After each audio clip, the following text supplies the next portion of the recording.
Hey guys, what is up? Welcome back to another episode here on Gladiator Disc Golf. Today is a super windy day here in the Dallas area, so a lot of you have been asking for me to do a video on how the wind affects discs and how we can better approach a round, especially on a windy day, and just how we can make the proper adjustments so that we don't score terribly on windy days, especially on tournaments. So today, with this windy day that it is, we're going to be looking at some stable discs, how the wind affects them, and adjustments that we would have to make.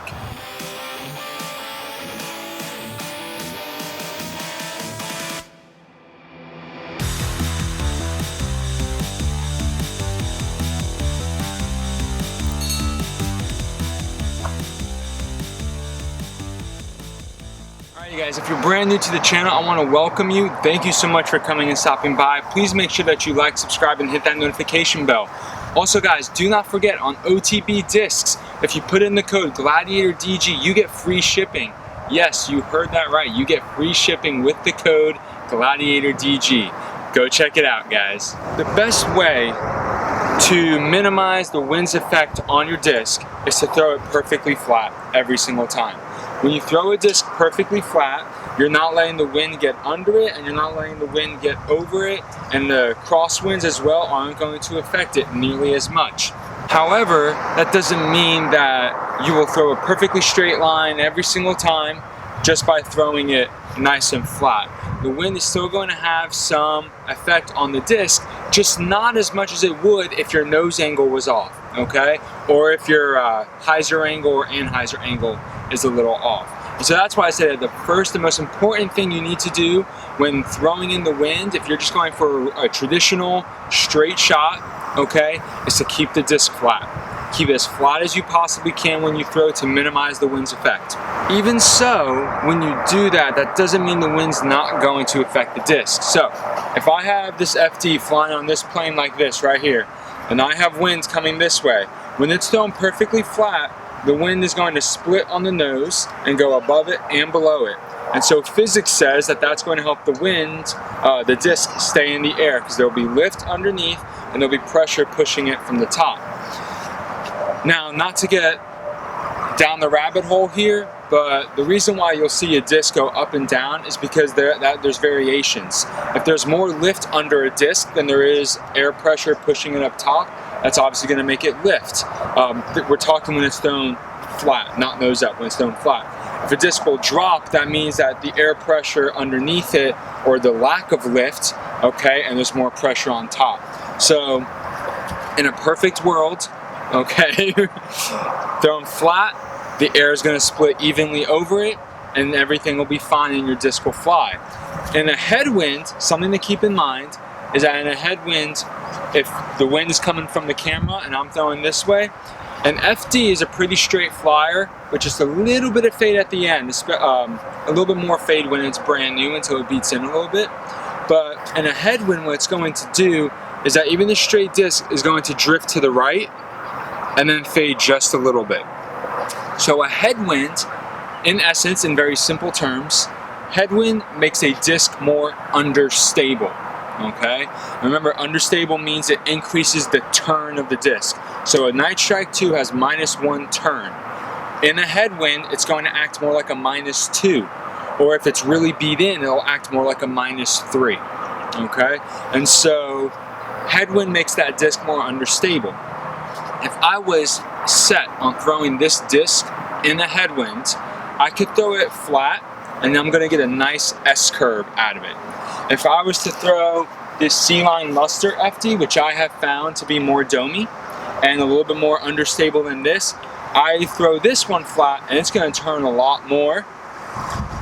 But if I want it to fly nice and straight, I do what I told you guys in the hyzer flip video. I throw it with a little bit of hyzer so that headwind is going to help it flip up even faster, and then it'll turn just a little bit. But that's a headwind. A tailwind, okay, on a disc, if I'm looking this way, there's a tailwind right now, and you guys can probably hear it in the camera. If I have this tailwind coming, and I'm throwing this way, a tailwind, in essence, makes a disc more overstable.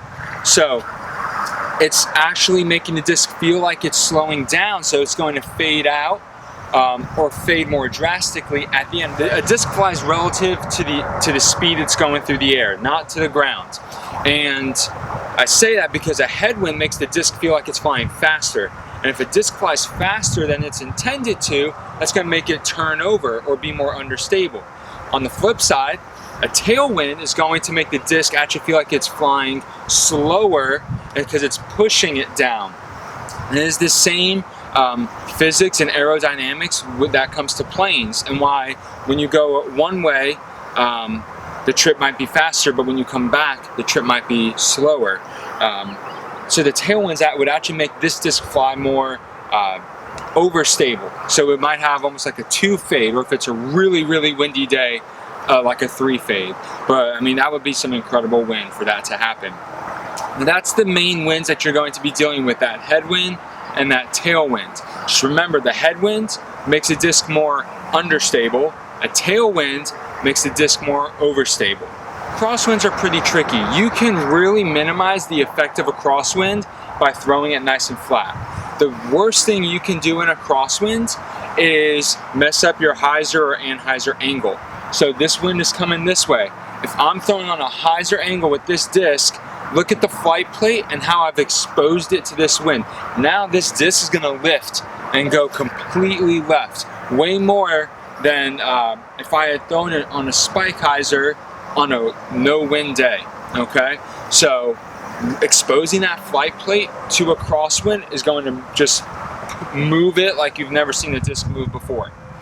On the flip side, if I have the disc coming this way and I throw it on a hyzer, okay, the flight plate is not exposed. But you know how we talked about the aerodynamics, if there's more lift than air top pressure above pressure and vice versa? If I throw it like this, the wind's coming this way, right? So that means there's no air pressure under the flight plate here, which means that this disc is getting all the pressure on top.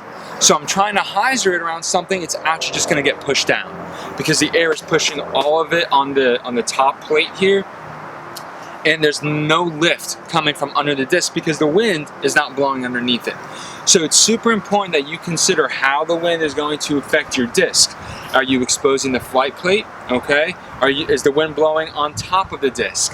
All right, so that's why when you're throwing in a crosswind, the most important thing to do is to throw flat. I mentioned in the beginning of the video that nose angle is critical when dealing with the wind. On a nice, calm day with no wind or very, very, very slow wind, basically just a breeze, you can get away with a little bit of nose up, especially if you have some power behind it. You can get away with that. But when it comes to a headwind, if you have a little bit of nose up, the wind exaggerates it because you have now lifted it just a little bit to where more air is now getting under the plate than is getting above it. So the drag is now coming underneath it, which is going to lift it up, which is going to make a disc fade out a lot sooner. So it's critical that the first thing you do before you even consider the wind is you make sure that you're throwing this disc nice and flat and nose down, okay?